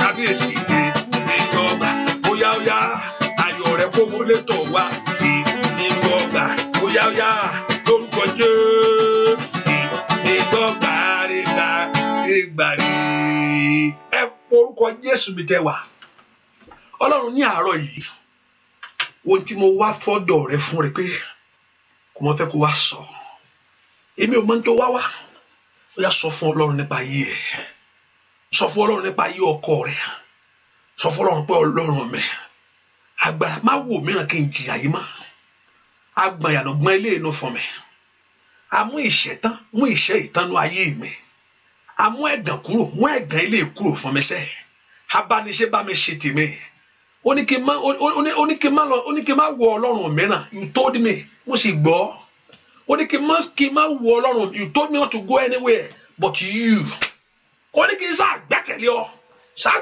ó ní kí mo ti gbẹ́kẹ̀lé ọ ẹjọ́ já sọpẹ́ fún mi ẹ dá mi lóhùn kankan ẹ bọ́ ogun ìwí, ẹ bọ́ ogun ìwí, ẹ bọ́ ogun ìwí, ẹ lànà àbáyọ kò mí kàbírì ṣáìdà, ẹ bọ́ ogun ìwí, ẹ lànà àbáyọ káyé àwọn èèyàn yìí bàkúbàkú sàtẹ bìwúrú sẹtẹlì kàpẹ ó ná kí ayé rẹ kó lọ́pẹ́ ní orúkọ Jésù, ó ná kí ohun ẹ̀rí kó ṣẹlẹ̀, ó yẹ ẹ̀rígbà ẹ̀rígbà ẹ̀rígbà ẹ̀rígbà ẹ̀rígbà ẹ̀rígbà ẹ̀rígbà ẹ̀rígbà ẹ̀rígbà ẹ̀rígbà ẹ̀rígbà ẹ̀rígbà ẹ̀rígbà ó yá ẹ̀rígbà ó yá ẹ̀rígbà ó yá ẹ̀rígbà ó yá ẹ̀rígbà ó yá ẹ̀rígbà ìyanu ńlá ẹ̀rígbà. Gbogbo èèyàn tí ń bẹnu àdúrà yìí ní orúkọ Olúwa ohun tẹ́ tọ̀ wá láàárọ̀ ìtẹ́ képe Ọlọ́run fún. Gbogbo ẹni tẹ́ wá sínú àdúrà yìí tẹ́ gbé ojú yín sókè sí Ọlọ́run. Ó ní èmi ò gbójú mi sókè, níbo ni ìrànlọ́wọ́ mi ó ti wá? Ó ní ìrànlọ́wọ́ tọwọ́ Olúwa wá, ọba tó dóhùn ayé. Mo pa ní àṣẹ lónìí, ní orúkọ mo sọ̀rọ̀ àṣẹ jáde ní orúkọ Jésù Kristi ọmọ Ọlọ́run alààyè. Ohun tuntun kó bẹ̀rẹ̀ nínú ayé. Àmín. Ẹnìkan ṣàmì dáadáa. Ó màkàlì power ṣáìdà, mo sọ̀rọ̀ àṣẹ jáde ní bìrúsà kúmbàkú ṣètè, ó dán kí àṣẹ yẹn kó tọ̀ wá. Ìkàdìlà kàtẹ́kẹ̀lẹ́bò, mo sọ̀rọ̀ àṣẹ jáde ní, ó dán kí ọ̀rọ̀ àṣẹ tí mo sọ kó wá bọ́ mi tó wà yẹn, kó bá ìpín rẹ mu, kó bá ayé rẹ. Mo ní ohun tuntun ńlá, ohun tuntun ńlá, ìkàbẹ̀rù sí ayé ó bọ̀ yíra tó bọ̀ yín Ọlọ́run. Ó yá lórúkọ Jésù kó ṣẹlẹ̀. Amen. I pray let a new things that people will praise your God. Ó yá kó ṣẹlẹ̀. Amen. Kó rí bẹ́ẹ̀ fún ọ. Amen. Ó lọ pẹ́. Amen. Ìkàbàbù sàtúndìkẹ́tẹ̀lẹ̀ kùbákùtẹ́ kìbàkẹ́tẹ̀. Ó yẹ rí ìyanu. Amen. Bẹ́ẹ̀ ni ó sì rí láì lórúkọ Jésù Kristi Olúwa wa. Amen. Amen. Amen lórúkọ Jésù. Hallelujah. Hallelujah. Praise the Lord. Ẹ ká fi sọ́kà pé àdúrà ìtẹ̀síwájú lọ́la láago 6 in the English section. Kò sí yàtọ̀ ní òyìnbó àti gbogbo rẹ̀. Ọlọ́run gbọ́ gbogbo rẹ̀. The Lord Jehovah God will answer us in Jesus' name. And tomorrow Wednesday is the Bible study. And also by God's grace we'll be talking about heaven. Hallelujah. Somebody requested it, so we're going to talk about that, which is very important. You look into your future. It's our future. Hallelujah. And the Lord Jehovah God will help us in Jesus' name. And also, let's just put in mind this Friday is our night of power that is coming. That by 11, that 11 means some people in the morning, around 4 or 5 in the morning. I don't know where the country where you are, you know. And also on Monday, starting from our fasting for 7 days. And that fasting, you know, I will take it. Sometimes I probably don't come on Facebook like this, you know, but because I want to make it also but I will, you know, carry us along with it. But I probably don't come like that on Facebook, but or YouTube, you know, but I'll find a way. Not like 1 hour coming. I don't know. Let's see how it's going to work out.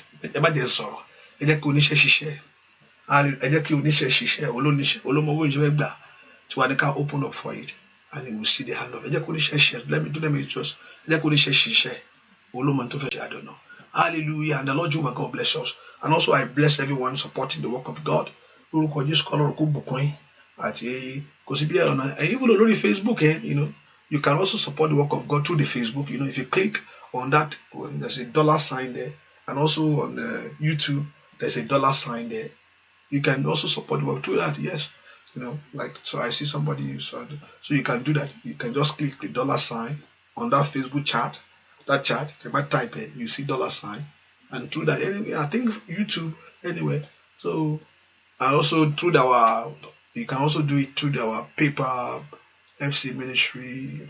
You know, it's a Orowo ni be mo so mo Orowo ni un ba wo keso Orowo Orowo ni Orowo ni kini yo àwọn pastor yìí Orowo ni ó láwó lọ ó bẹ́ẹ̀ ni. But you know, Bible say give, don't give grumbling. En bá fẹ́ pa gbowó lọ́wọ́ rẹ̀ kò dá. I don't believe that. I don't like until o bá nílò lè follow má jalè má lọ rob má ti ẹ pé until yan nílò yan follow èèyàn ń jalè èèyàn ń jẹ gbèsè.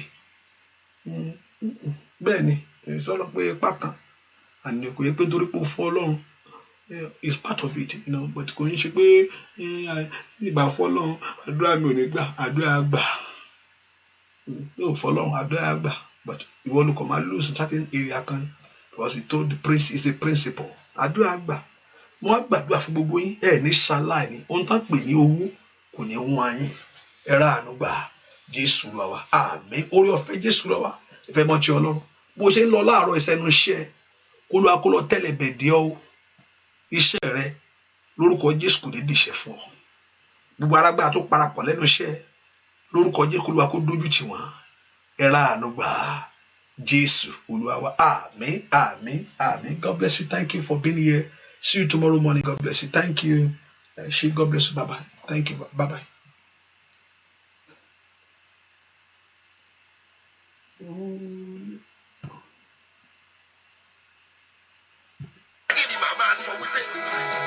Bàbá ẹ ṣé Jésù ẹ ṣé fúnre ẹ ṣé fún mi. Bàbá ẹ ṣé Jésù ẹ ṣé fúnre ẹ ṣé.